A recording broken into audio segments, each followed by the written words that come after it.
Kitab 1 Raja-Raja. Raja Daud telah tua dan lanjut umurnya, dan biarpun ia diselimuti, badannya tetap dingin. Lalu para pegawainya berkata kepadanya, "Hendaklah dicari bagi tuanku raja seorang perawan yang muda untuk melayani dan merawat raja. Biarlah ia berbaring di pangkuanmu, sehingga badan tuanku raja menjadi panas." Maka di seluruh daerah Israel dicarilah seorang gadis yang cantik, dan didapatlah Abishag, gadis Sunem, lalu dibawa kepada raja. Gadis itu amat cantik, dan ia menjadi perawat raja dan melayani dia. Tetapi raja tidak bersetubuh dengan dia. Lalu Adonia, anak Hagit, meninggikan diri dengan berkata, "Aku ini mau menjadi raja." Ia melengkapi dirinya dengan kereta-kereta dan orang-orang berkuda, serta 50 orang yang berlari di depannya. Selama hidup Adonia, ayahnya belum pernah menegur dia dengan ucapan, "Mengapa engkau berbuat begitu?" Ia pun sangat elok perawakannya, dan dia adalah anak pertama sesudah Absalom. Maka berundinglah ia dengan Yoab, anak Seruya, dan dengan Imam Abiatar, dan mereka menjadi pengikut dan pembantu Adonia. Tetapi Imam Zadok, dan Benaya bin Yoyada, dan Nabi Nathan, dan Simei dan Rei, dan para pahlawan Daud tidak memihak kepada Adonia. Sesudah itu, Adonia mempersembahkan domba, lembu, dan ternak gemukan sebagai korban dekat batu Zohelet yang ada di samping En-Rogel. Lalu mengundang semua saudaranya, anak-anak raja, dan semua orang Yehuda, pegawai-pegawai raja. Tetapi Nabi Nathan dan Benaya dan para pahlawan dan Salomo adiknya tidak diundangnya. Lalu berkatalah Nathan kepada Batsheba, ibu Salomo, "Tidakkah engkau mendengar bahwa Adonia anak Hagit telah menjadi raja, sedang tuan kita Daud tidak mengetahuinya? Karena itu, baiklah ku beri nasihat kepadamu, supaya engkau dapat menyelamatkan nyawamu dan nyawa anakmu Salomo.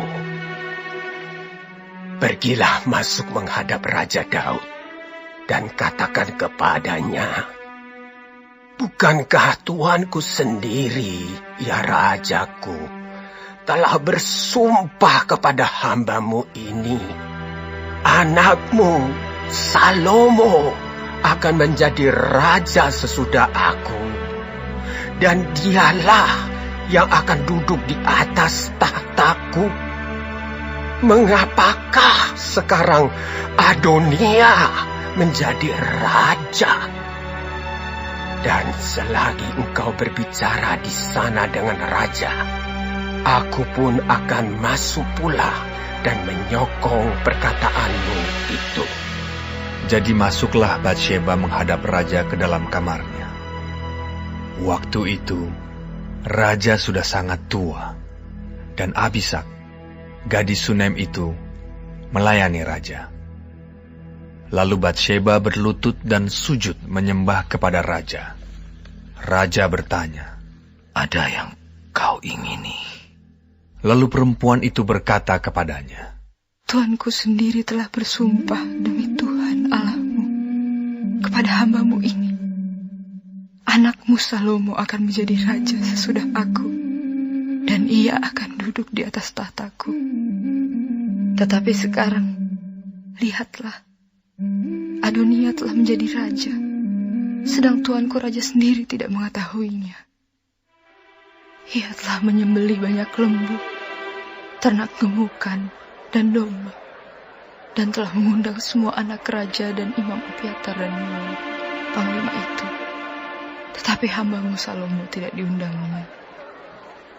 Dan kepadamu lah ya Tuanku Raja, tertuju mata seluruh orang Israel, supaya Engkau memberitahukan kepada mereka siapa yang akan duduk di atas tahta Tuanku Raja sesudah Tuanku.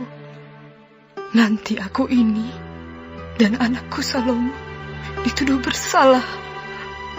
Segera sesudah Tuanku Raja mendapat perhentian bersama-sama dengan nenek moyangnya.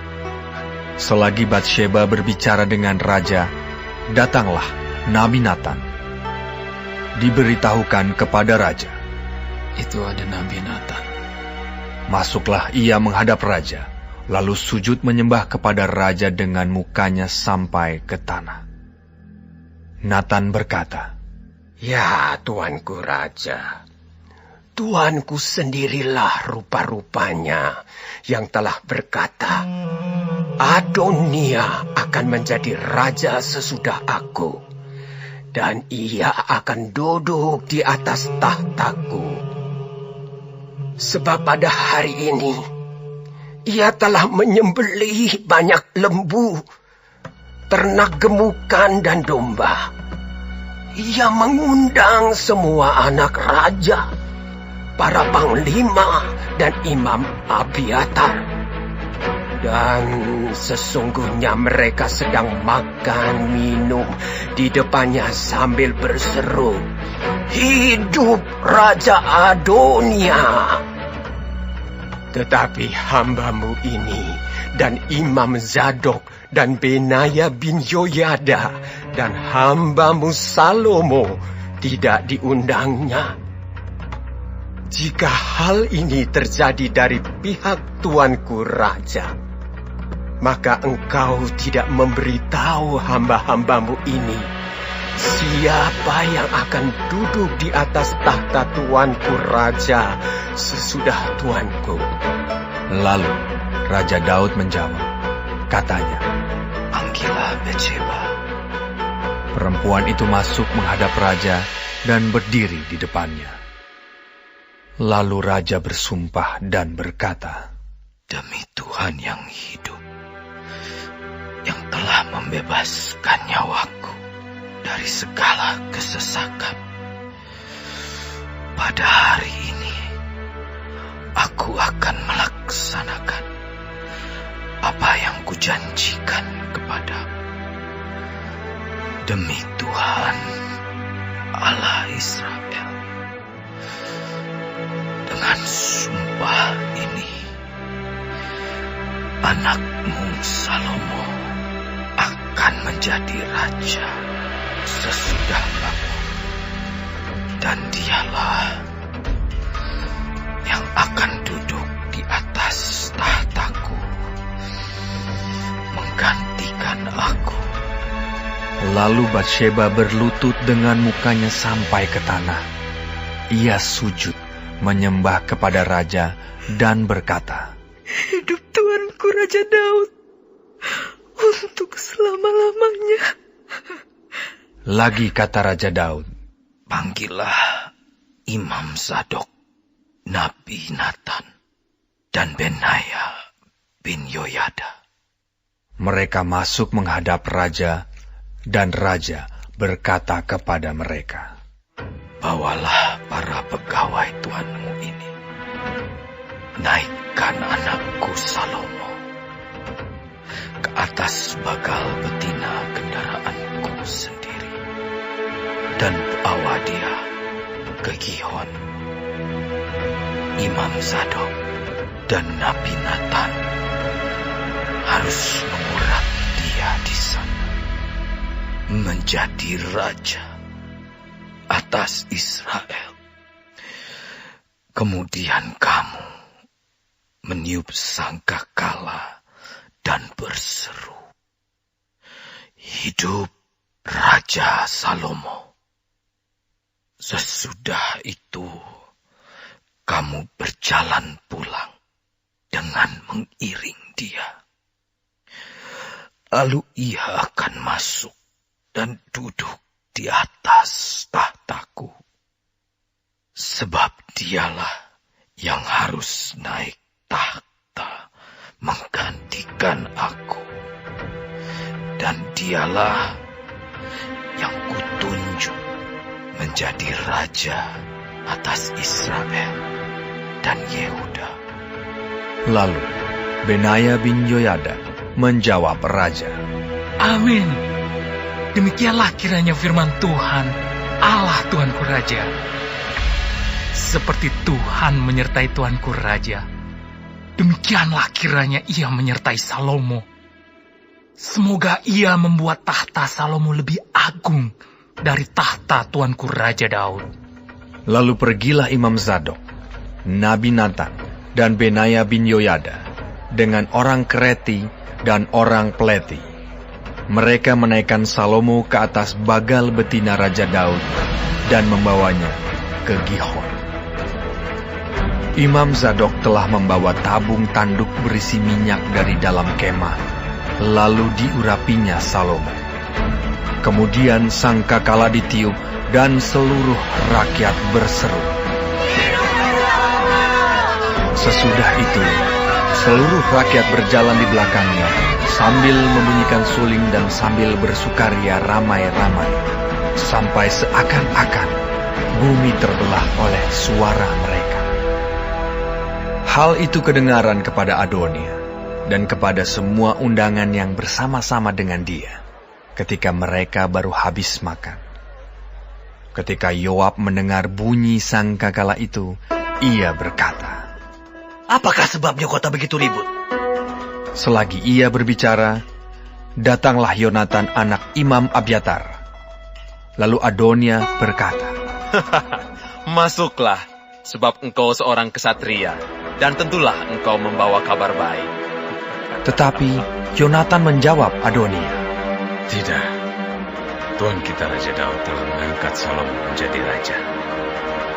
Raja telah menyuruh supaya Imam Zadok dan Nabi Natan dan Benaya bin Yoyada dengan orang Kreti dan orang Pleti menyertai Salomo, dan mereka menaikkan dia ke atas bagal betina raja.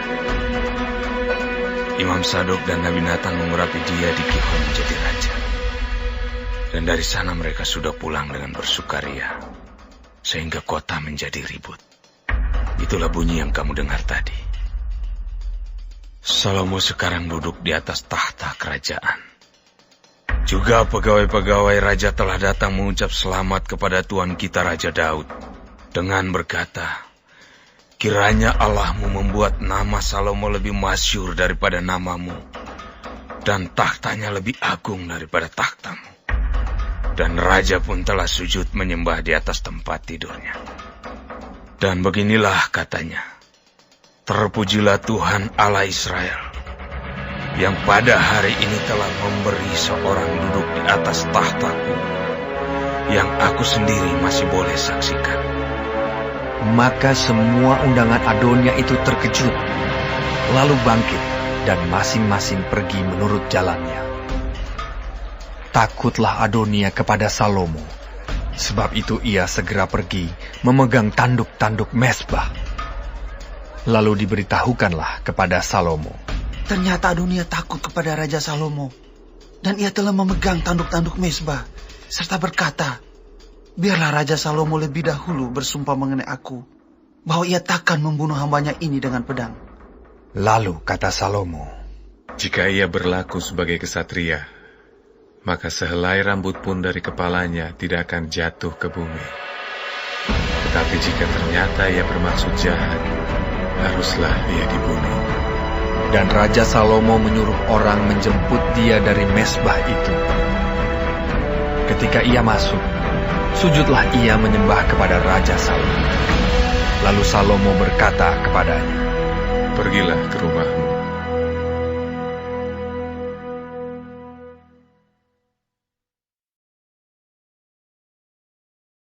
Shalom semua jemaat Tuhan, kembali kita di dalam pendalaman Alkitab Clearsight.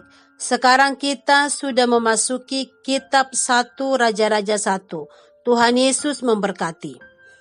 Kitab 1 dan 2 Raja-Raja melanjutkan sejarah yang tercatat dalam 1 dan 2 Samuel. Keempat kitab ini mencatat seluruh sejarah-sejarah para raja Israel dan Yehuda. Di pasal 1 ini, Adonia, putra Daud yang keempat, memberontak terhadap ayahnya dengan menyatakan dirinya sebagai Raja Israel, sekalipun Tuhan dan Daud telah menunjukkan Salomo sebagai raja berikutnya. Hingga saat kematiannya, Daud mengalami kesulitan dengan anak-anaknya. Daud adalah pemimpin yang baik, tetapi sebagai ayah dia gagal, karena dia mengabaikan atau tidak pernah menegur anaknya. Sebagai akibatnya, kehidupan Daud penuh dengan kesedihan dan kesusahan. Putranya yang sulung Amnon memperkosa adik tirinya Tamar dan kemudian dibunuh oleh adik tirinya Absalom. Dan Absalom memberontak kepada ayahnya. Kini putranya yang keempat memberontak dan kemudian dihukum mati oleh Salomo.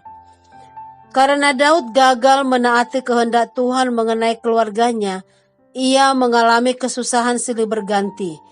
Tidak ada buah pemuritan yang lebih penting dalam kehidupan kita daripada berusaha untuk tetap setia dengan segenap hati kepada pasangan hidup dan anak-anak, serta menuntun mereka menjalankan hidup yang saleh melalui pengajaran dan teladan. Adonia memiliki ambisi untuk menggantikan Daud. Adonia memiliki motivasi yang salah, dan seandainya Adonia berhasil menjadi raja, bisa dibayangkan bagaimana ia akan menyingkirkan semua orang yang berpotensi menjadi saingannya, sebagaimana yang sudah diantisipasi oleh Nabi Nathan. Dalam krisis yang demikian, Nathan dipakai Tuhan untuk menolong Daud. Ia tahu bahwa menentang Adonia secara langsung sangat berbahaya dan tidak efektif. Satu-satunya cara untuk menggagalkan caranya Adonia, Daud sendiri yang harus menyatakan siapa penggantinya. Nabi Nathan melibatkan Batseba, istri Daud, dan ia juga telah merencanakan kapan menghadap Daud dan apa yang harus ia katakan kepada Daud. Terkadang Tuhan itu mengizinkan seseorang untuk merealisasikan kehendaknya di dalam hidup kita, seperti Nathan kepada Daud. Rencana Adonia gagal. Daud mengangkat Salomo menggantikan Daud, dan seluruh rakyat menyambut Salomo sebagai raja. Dan Adonia pun menjadi takut. Dia melarikan diri menuju Mesbah dan memegang tanduk-tanduk Mesbah, tempat belas kasih Tuhan dan pengampunannya dinyatakan. Akibat dari Adonia yang tidak berpikir panjang, Adonia harus menanggung kesulitan dan berhadapan dengan Salomo. Jika Adonia mengutamakan apa yang Tuhan inginkan dan bukan semata-mata apa yang ia inginkan, ia akan terhindar dari masalah. Apa yang dialami Adonia ini merupakan peringatan bagi kita untuk meminta petunjuk pada saat sebelum kita melakukan segala sesuatu, supaya terhindar dari kesalahan. Jangan mencari petunjuk dari dukun, paranormal. Carilah petunjuk dari Tuhan, sebab Ia akan memberikan petunjuk yang terbaik bagi kita. Mencari pimpinan Tuhan supaya kita terluput dari permasalahan yang tidak perlu kita hadapi. Amin. Tuhan Yesus memberkati.